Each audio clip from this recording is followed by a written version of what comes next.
की, जो अपने परिवार के साथ मनपुर नाम के एक गांव में रहता था। बिल्लू ग्रेजुएशन की पढ़ाई कर रहा था और उसके परिवार में उसके मम्मी पापा हैं। बिल्लू को लाइफ से बहुत सारी शिकायतें थीं। वो कभी भी किसी बात से खुश ही नहीं होता था। उसके पापा एक प्राइवेट नौकरी में थे और मम्मी हाउसवाइफ। वो दोनों अपनी तरफ से उसकी सारी ख्वाहिशें पूरी करने और उसे खुश रखने की पूरी कोशिश करते, पर उसके पास जो भी होता या जो भी उसे मिलता उससे वो कभी खुश ही नहीं होता। बिल्लू के दोस्त बिल्लू की तुलना में काफी अमीर थे। इस वजह से भी बिल्लू चिढ़ा हुआ रहता था। एक दिन बिल्लू अपनी माँ के पास आया और बोला, माँ, मैं अपने फ्रेंड्स को एक बड़े से रेस्टोरेंट में ट्रीट देना चाहता हूँ अगले महीने अपने बर्थडे पर। बिल्लू बेटा, तुम अपने दोस्तों को घर ले आओ, मैं खाना बना दूंगी अच्छा सा। ओ कम ऑन माँ, मैं कोई छोटा बच्चा थोड़ी ही हूँ। और वैसे भी आजकल कोई अपने दोस्तों को घर खाना खिलाने नहीं लाता। सब बड़े बड़े रेस्टोरेंट में ही ले जाते हैं, तो मैं भी वही करूँगा ना। बिल्लू बेटा, जिसके पास जितना पैसा होता है वो उसी हिसाब से काम करता है। ऐसे किसी से तुलना नहीं करनी चाहिए। हर किसी की जिंदगी एक जैसी नहीं होती। माँ, आप तो कुछ समझती ही नहीं हो, बस मुझे ही समझाती रहती हो। ऐसा कहकर बिल्लू वहाँ से चला जाता है। शाम को बिल्लू के पापा अपने ऑफिस से आते हैं तो बिल्लू उनसे कहता है, पापा, आपने कहा था कि इस महीने आप मुझे वो स्मार्ट वॉच और बाइक दिलवाओगे, तो बताओ कब चल रहे हैं हम मार्केट। देखो बेटा, अब तो आप बड़े हो रहे हो, अपने घर की सिचुएशन भी समझते हो। तो मैं क्या कह रहा था कि इस महीने तुम स्मार्ट वॉच ले लो। वो बाइक, वो मैं आपको अगले महीने आपके बर्थडे पर दिलवा दूंगा। पापा, ये क्या बात हुई? पिछले महीने भी आपने यही कहा था। हाँ बेटा, पर पिछले महीने मैंने नया स्मार्टफोन भी तो दिलवाया था। हाँ तो क्या हुआ? आप ऐसे ही करते हो। आप दोनों मुझे कुछ दिलाना ही नहीं चाहते। मेरे कॉलेज के सब फ्रेंड्स के पास stylish bags, shoes, phone, bike, branded watches और पता नहीं क्या क्या है। आप तो कुछ भी नहीं करते मेरे लिए। बिल्लू गुस्सा होकर वहाँ से चला जाता है और फिर अपने कमरे में बैठकर सोचता है, मेरे मम्मी पापा बहुत गंदे हैं। वो मेरी कोई बात नहीं मानते और ना ही मुझे प्यार करते हैं। बचपन से ऐसे ही करते हैं और मेरी किस्मत भी कितनी खराब है जो मेरे पास कुछ भी नहीं है।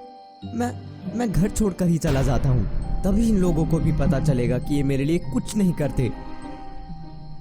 ऐसा सोचकर बिल्लू कुछ कपड़े लेकर घर से निकलने लगता है। पर मेरे पास कुछ भी पैसे नहीं हैं। कुछ पैसे तो चाहिए ही होंगे। ये सोचकर बिल्लू अपने पापा का पर्स चुराने की कोशिश करता है। पर्स के साथ कुछ पर्चे भी रखे होते हैं। बिल्लू जल्दबाजी में उन्हें भी उठा लेता है और एक छोटे से बैग में सारा सामान डालकर बिल्लू सुबह सुबह सबके उठने से पहले ही घर से निकल आता है।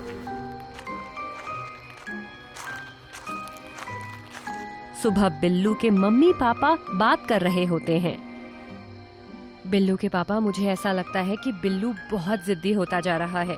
हर बात पर दूसरों से खुद की तुलना करना और हर बात की शिकायत रखना, ये सब ठीक आदत नहीं है। हाँ, तुम ठीक कहती हो। मैंने भी उसे कई बार समझाने की कोशिश की, पर वो समझता ही नहीं है। हम अपनी तरफ से तो उसे सब देने की कोशिश करते ही हैं, पर पता नहीं। चलो कोई बात नहीं, धीरे धीरे समझ जाएगा। हाँ, हम दोनों मिलकर उसे समझाएंगे। चलो, मैं नाश्ते के लिए उसे बुलाकर लाती हूँ। कल तो गुस्सा होकर ही सो गया था। बिल्लू, ओ बिल्लू, चल जल्दी आ, नाश्ता कर ले। कहाँ है ये लड़का? जवाब ही नहीं दे रहा। चलो इसके कमरे में देखकर आती हूँ। कमरे में भी बिल्लू को ना पाकर वो घबराकर बिल्लू के पापा को आवाज देती हैं। दोनों बिल्लू को घर और आसपास सब जगह ढूंढते हैं, पर वो कहीं नहीं मिलता। वो दोनों परेशान हो जाते हैं।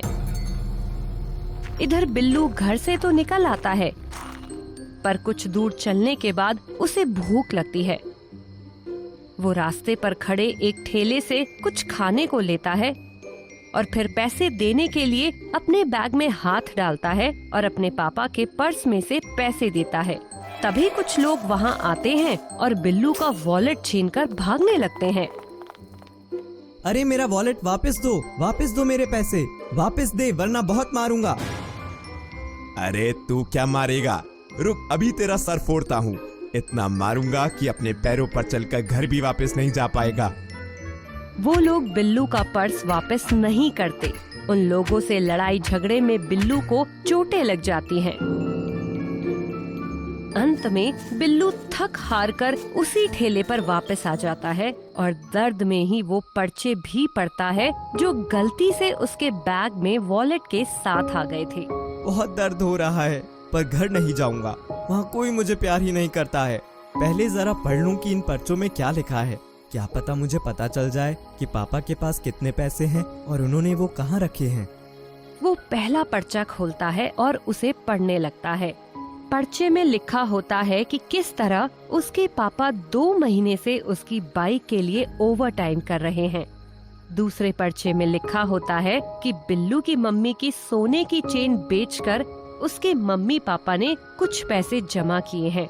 अगले साल बिल्लू के MBA के लिए पैसे के बारे में लिखा है। तीसरा पर्चा डॉक्टर का होता है जिसमें लिखा होता है कि इस महीने बिल्लू के पापा बीमार थे। डॉक्टर ने रेस्ट बताया था पर वो तो रोज ऑफिस जा रहे थे। बिल्लू ये सब पढ़कर रोने लगता है।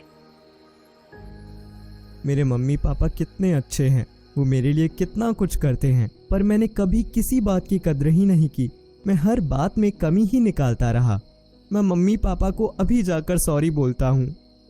बिल्लू उस ठेले के पास से खाने को वहीं छोड़कर जाने लगता है कि तभी एक छोटा बच्चा वो बचा हुआ खाना खाने लगता है।